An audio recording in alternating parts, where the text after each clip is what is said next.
அன்பிற்கினிய மாதா தொலைக்காட்சி சுவைஞர்களே, தமிழ் மணக்கும் அன்பு நெஞ்சங்களே, வணக்கம்.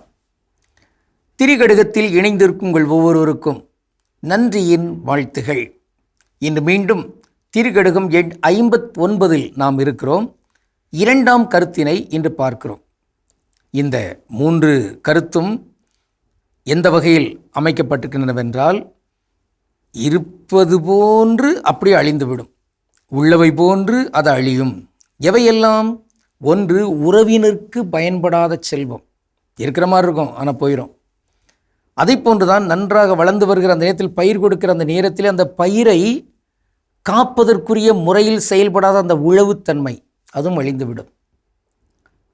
இந்த இரண்டோடு இளமையிலேயே மதுவை குடித்து பழக்கப்பட்டு இருக்கிற ஒருவருடைய குடும்பமும் அழிந்துவிடும் என்று இந்த திரிகடுகம் சொல்கிறது. அந்த திரிகடுகத்தினை நாம் பார்க்கலாம்.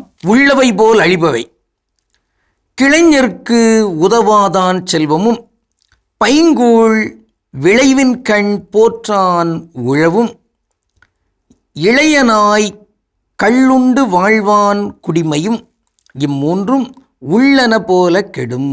திரிகடுகம் 59. இருப்பவை போன்று தோன்றும், ஆனால் அவை அழிந்துவிடும். அப்போ இரண்டாம் கருத்தினை இவ்வாறு நல்லாதனார் பதிவு செய்கிறார். பசுமையான அந்த பயிர் சூழல் அப்படியெல்லாம் வருகிற நேரத்தில் அந்த உழவை மேற்கொள்கிற அந்த உழவர், அந்த தொழிலாளர் என்ன செய்ய வேண்டும்? அதை நன்றாக பாதுகாக்க வேண்டும். அப்படி பாதுகாப்பதற்குரிய அந்த முயற்சியை, அந்த முறையை மேற்கொள்ளவில்லை என்றால் அவர் கொள்கின்ற அந்த உழவு அது பயனற்றது, அது அழிந்துவிடும் என்பதாக இருக்கிறது. வள்ளுவர் ஒரு குறளில் இந்த உழவு தன்மையை இவ்வாறு பதிவு செய்வார். ஏரின் நன்றால் எருவிடுதல், கட்டபின் நீரின் நன்றதன் காப்பு. பொருள் என்ன?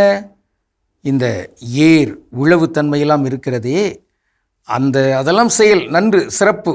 அதைவிடவும் இன்னும் கூடுதலானது எருவிட வேண்டும், இயற்கை உரம் விட வேண்டும். அதை போன்றுதான் இங்கு தண்ணீர் விட வேண்டும்.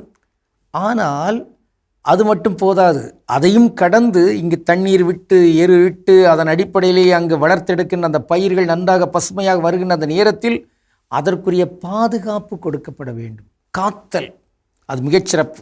இயற்றலும் ஈட்டலும் காத்தலும் காத்த வகுத்தலும் வல்லது அரசு. ஒரு அரசு நன்றாக இயங்க வேண்டுமென்றால் அது செல்வத்தை, அறிவை, இந்த ஆட்சிக்குரிய தன்மைகளை இயற்ற வேண்டும், சட்டம் இயற்ற வேண்டும். ஈட்டல், அதற்குரிய நிதியை திரட்ட வேண்டும். காத்தல், அவற்றையெல்லாம் காக்க வேண்டும். அதோடு அதை பகுத்து உண்டு வாழ வேண்டும், பகிர்ந்து வழங்க வேண்டும். எல்லாருக்கும் கிடைக்கத்தக்க வகையிலே அந்த தன்மை அமைய வேண்டும். அந்த வகையில்தான் இந்த உழவிலும் இருக்கின்ற பல செயல்பாடுகளுள் ஒரு முதன்மை செயல்பாடாக, தனிச்சிறப்பு மிக்க செயல்பாடாக அமைவது இந்த காப்பு, பாதுகாப்பு என்பதாக நாம் பார்க்கின்றோம். ஒரு பாடல், உழைக்கும் மக்கள் விடுதலை இயக்கத்திலே உருவாக்கப்பட்ட ஒரு பாடல், இந்த உழவு தழுவி வரும். அதில் ஒரு அடி இப்படி போகும், பார்த்துக்கிடுங்க.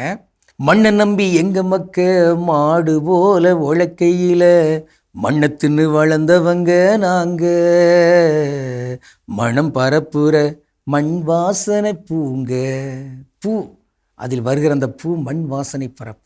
மாடு போல் உழைக்கிற இந்த மக்கள், அவர்கள் செய்கிற அந்த உழவு என்பது பயனற்றதாக போய்விடக்கூடாது. எனவே பயனுள்ள வகையில் இருப்பதற்கு அந்த உழவில் பாதுகாப்பு தன்மை இங்கு இருக்க வேண்டும்.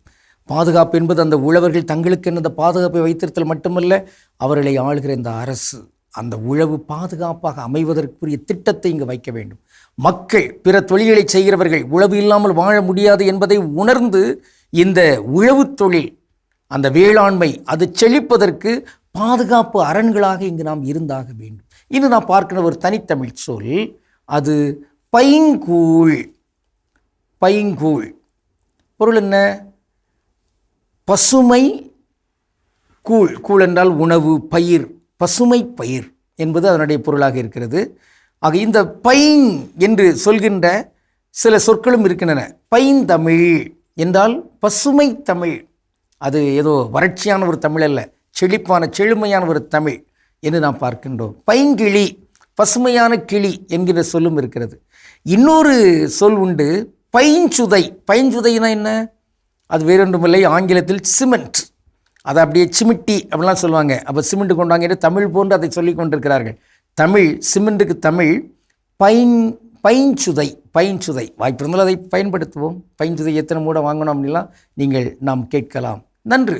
இப்போது இந்த செய்தி, அதாவது உழவு தொழிலிலே எல்லாம் நன்றாக இருந்தாலும் பாதுகாப்பு என்பது அங்கு உயரிய தன்மையாக இருக்க வேண்டும். அதை அரசும் மக்களும் சேர்ந்தே உழவர்களுக்கு உதவியாக நின்று பாதுகாக்க வேண்டும் என்று உறுதியேற்றுக்கொண்டு கடவுளுக்கு திருவிழமானால் மீண்டும் நாளை திரிகடகத்தில் இணைந்து மகிழ்வோம்.